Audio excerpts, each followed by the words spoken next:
Bonjour, alors aujourd'hui on va parler un petit peu des volumes. Donc dès que vous allez fabriquer un volume au minimum, on va dire, plus gros que le poing, il va falloir penser à les vider. Sinon on a un risque d'explosion.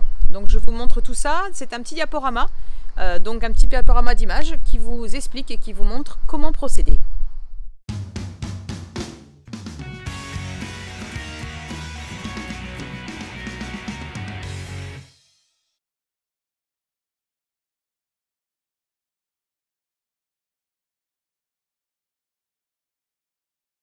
Alors j'ouvre une nouvelle session en septembre, donc vous avez le lien qui se trouve juste en dessous, sous la vidéo, qui vous permet d'avoir les informations et de vous préinscrire si cela vous intéresse.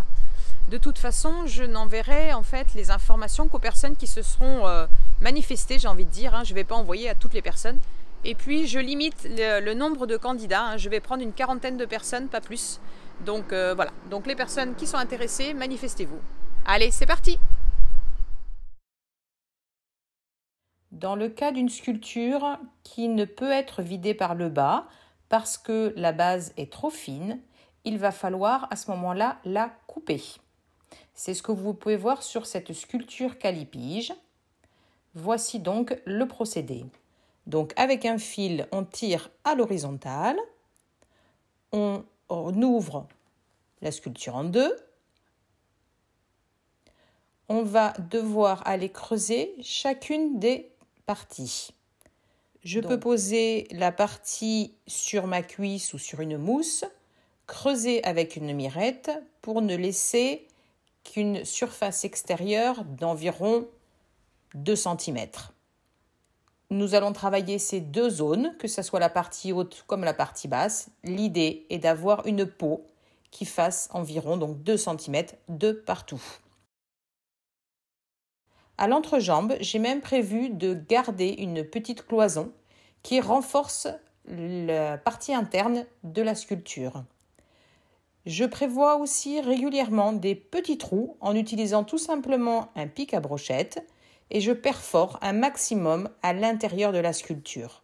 Les trous, s'ils traversent la pièce, ce n'est pas grave, il suffit de les effacer avec le doigt sur l'extérieur. La sculpture sera ensuite réassembler, donc positionner les deux éléments l'un sur l'autre.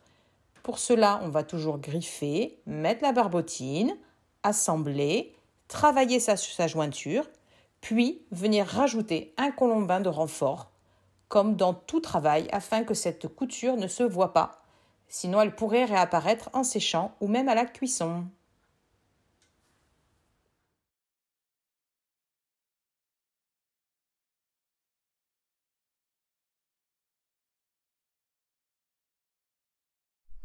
Voilà, donc maintenant vous avez vu comment évider une sculpture et je vous répète que c'est primordial.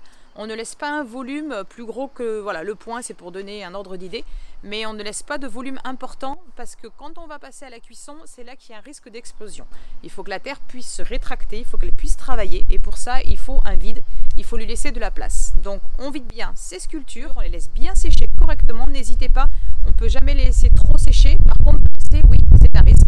Voilà, alors si cette vidéo vous a plu, donc je vous recommande toujours de mettre le pouce en l'air, le pouce bleu, ça permet d'être mieux référencé, de vous inscrire sur la chaîne YouTube si c'est toujours pas fait. Et vous trouverez sous cette vidéo le lien en fait vers le programme de ma formation.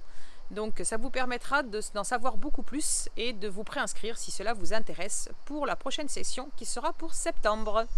Allez, je vous dis à une prochaine. Ciao!